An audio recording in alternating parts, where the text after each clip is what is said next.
From hoops to football, any way you look at it, Ohio State and Notre Dame are two of the winningest programs in college football history. In total wins, OSU is second, Notre Dame just past Texas for sole possession of fourth, thanks in part to the Buckeyes. National titles, OSU recognizes 8 crowns, Notre Dame 13, placing both in the top 10, and certainly two of the most iconic helmets, silver with Buckeye leaves and the classic Golden Dome of Notre Dame. Well, they'll clash 1 week from tonight in the national title game in Atlanta. There's little doubt Jeremiah Smith has made a major impact on the Buckeyes this season, but against Texas in the semifinals, the dynamic freshman wide receiver was held in check. Just 1 catch for 3 yards, season lows in both categories, as the Longhorns made it a point to take the 1,000-yard receiver out of the game, sometimes triple teaming him and playing more zone coverage. Now, Notre Dame under Marcus Freeman and defensive coordinator Al Golden is more of a man-to-man defense.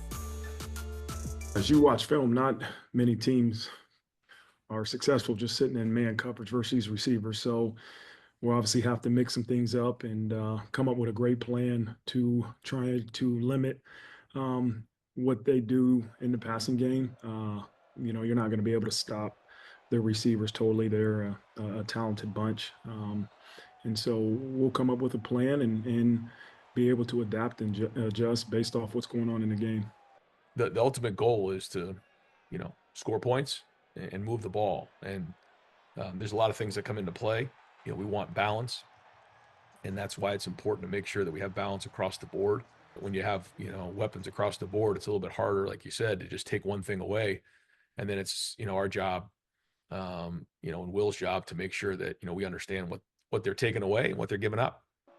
We've got to execute at a high level and continue to move the ball down the field, because I thought, other than the penalties that set us back, there was a lot of good play. So that's what's frustrating about coming off of the last game, but that's it, and that's football.